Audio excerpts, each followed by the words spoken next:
Hey everyone, this is the Theissman, and this is my review of WWE Clash of Champions 2020.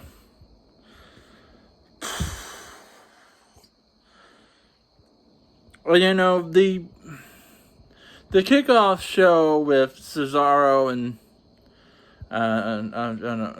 Shinsuke Nakamura and the Lucha Brothers was an okay match. Every match was okay. Ups and downs. The first match of the night was a pretty good match between when you have a match like that, the ladder match, the official first match of the night, the ladder match between card guy number 2, AJ Styles and Jeff Hardy, you're expecting to see a good match. And with a ladder match and Jeff Hardy, you expect to see some great high-flying offense. Once again, this is what I expect from a ladder match with Jeff Hardy in it. There was some high-flying action. There was some big risks. And then at the end, card guy number 2 pulls out some handcuffs and handcuff AJ Styles and Jeff Hardy to ladders and wins the title. So he's the new Intercontinental. Nope. He's not the new Intercontinental Champion. He's not the reigning Intercontinental Champion. Guess what? I'm the Intercontinental Champion. I am claiming it right now. I am the Intercontinental Champion because I called the triple threat match. I said it would be at Clash of Champions. So guess who's the Intercontinental Champion? Me. Not him. Not Jeff Hardy. Not AJ Styles. I'm the Intercontinental Champion. I made the match. I called the match. I didn't expect card guy number 2 to win. So card guy number 2, you don't win. I win. I'm the Intercontinental Champion. Write it down right now as we talk on September 27th, 2020. The Theissman is your new Intercontinental Champion, and all who want some, come get some, because I'm the Intercontinental Champion. I'll defend it when I want and how I want. Now, let's move on to some more of crap.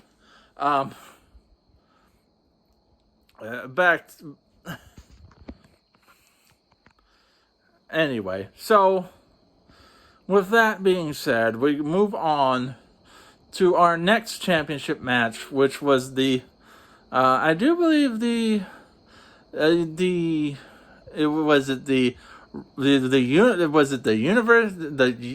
States Championship defended by Bobby Lashley and is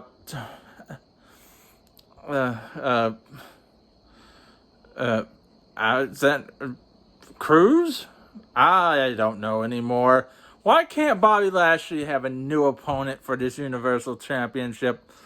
This is going out of nowhere. Once again, also this constant reamp of matches between each opponent. I mean, how many times are we going to see matches like this? The same outcome as SummerSlam. Bobby Lashley puts the full Nelson on him. Bow. He taps. Whoever the guy is, I can't even remember his name. That's how sad it is. I know he's a former United States champion, but different dance, same outcome. Can we get somebody new to face him? Then the Raw Women's Championship was defended with Asuka retaining the Raw Women's Champion. It was a very good match. It was back and forth. It seemed like both of them wanted to hit a couple of submissions on each other, but then again, Asuka made the young lady tap out and retains her Raw Women's Championship. Then I do believe this is where the Raw Tag Team Champions was defended and retained by the Street Profits who want to smoke. They face the same team they face every week on Raw and every pay-per-view they've been to. Oh boy, this was a phenomenal match. If you know sarcasm, I'm being sarcastic. We've seen this match so many times, seen the outcome so many times. Oh, they did some new stuff. They did different stuff.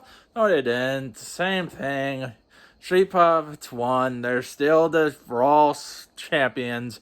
Can we get a different tag team for them to face? No. They're probably going to face each other again on Raw. You getting a point? Boring.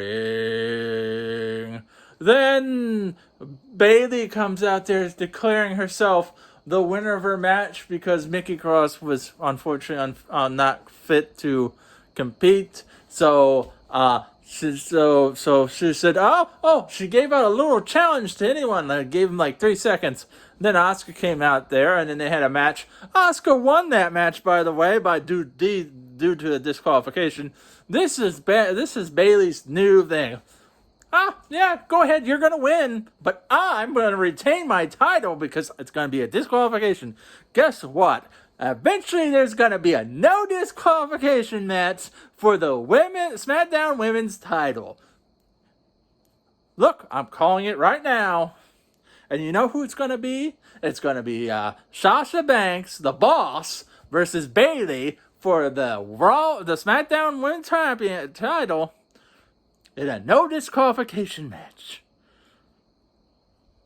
Oh, in my notes is Damas. Can I predict the future? No, I can see things coming a mile away.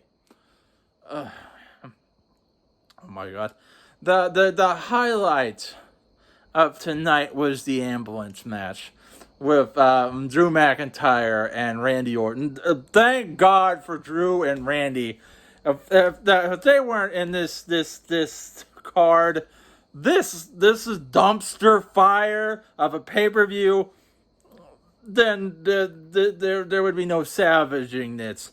Randy Orton and Drew McIntyre had a good match. It's what you expect from an ambulance match. Of course, there was interference.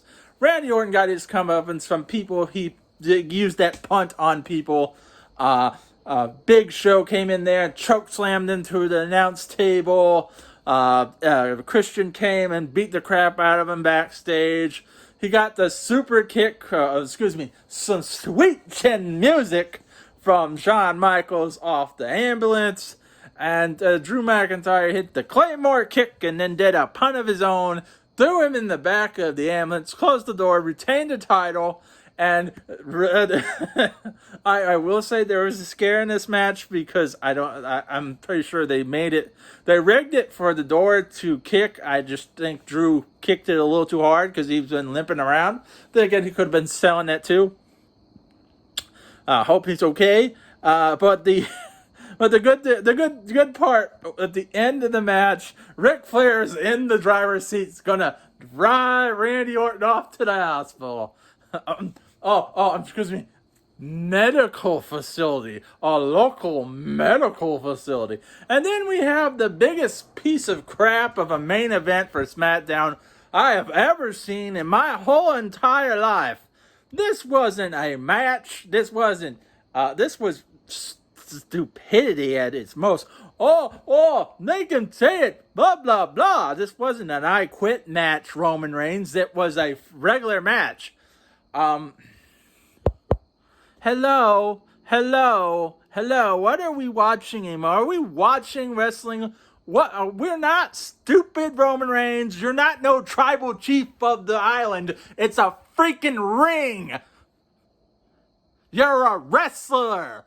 I don't care if he's your cousin, your brother, your mother. I don't care who he is to you. You wrestle him, you pin him for the 1, 2, 3. And if you want to be a heel, put him through a table, hit him with a chair, throw him off the freaking apron. Do something a heel would do, not that stupid crap you were doing.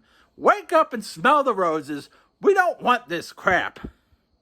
So this match will get in my opinion, is one of the worst matches in history of WWE.